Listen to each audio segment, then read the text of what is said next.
Hello guys, welcome back to the channel. My name is Parash Kumar, and if you are new in this channel, do subscribe. I'm sure you will not regret it. So in the past we have talked about how you can click amazing pictures using a figure or a character, but today we are going to focus on how I edit my photos and what software I use, how I color grade, etc.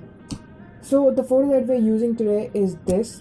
I've clicked this picture a couple of months before lockdown with a beautiful sunset in the background. Here are a few camera settings of it which help you to understand picture more. To make this picture from this to this. Amazing, right?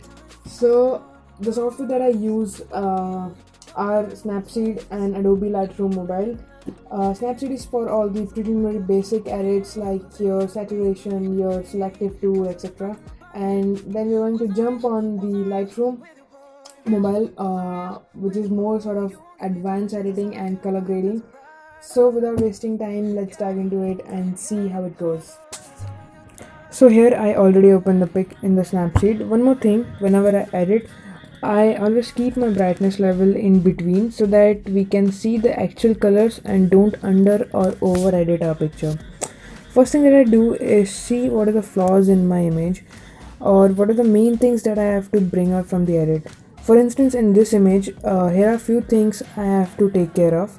First, our main subject is not in the frame, and second, the colors looks very dull, and third, the picture is underexposed, so I have to work on the brightness and the exposure. So let's start. It's better to have the objective of our editing, and then you can play around with the settings for any experiment.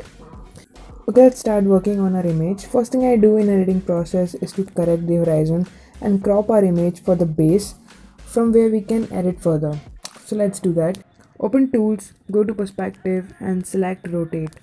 So as you can see, our horizon is slightly bent downwards. So what we have to do is make sure that it is parallel to these lines and it is straight. So this is good.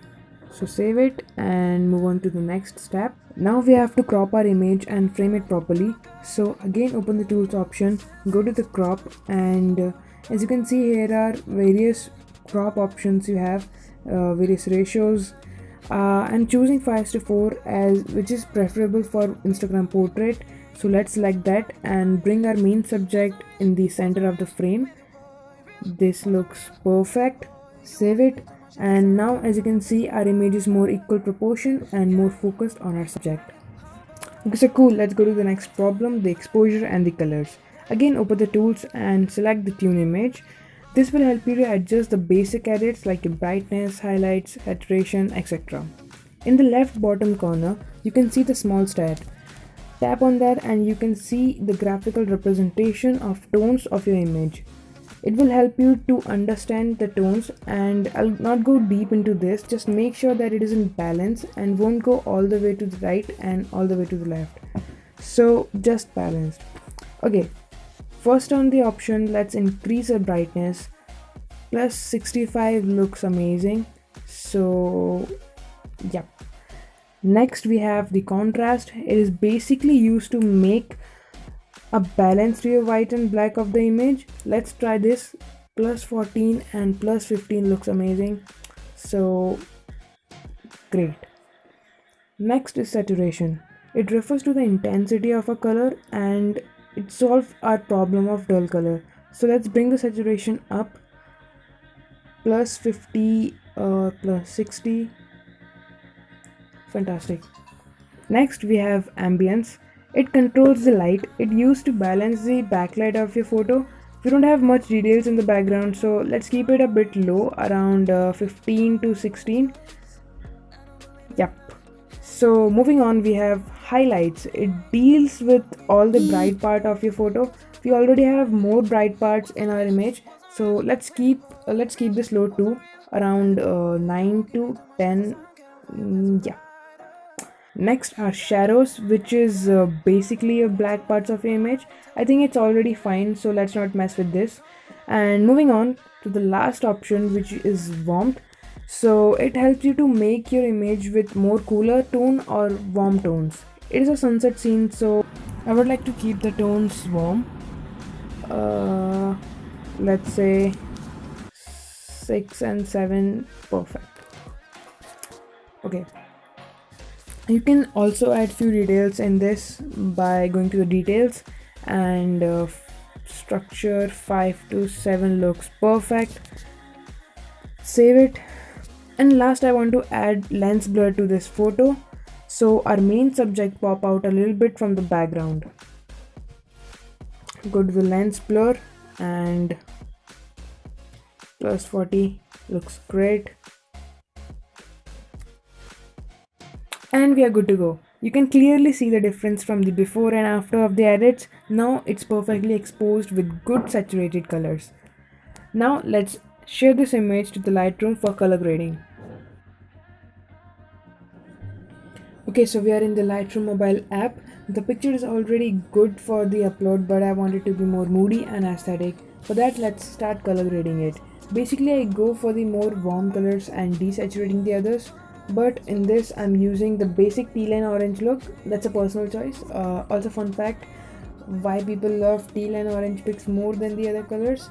You can check my Poya explaining the science behind it. Link in the description. Back to the edits. We already done all the basic editing, so let's jump directly to the color section, and later we can tweak some other options for the final touch. Here you can see 5 different options: temperature, tint, vibrance and saturation. I'm going to increase the vibrance to plus 20. This looks great. And the saturation to around 20 to 25. Yeah, perfect. What these two do is vibrance make the muted color in the image more intense while protecting the skin tone, and saturation basically increase the intensity of every color. As you can see, we are already getting our orange look.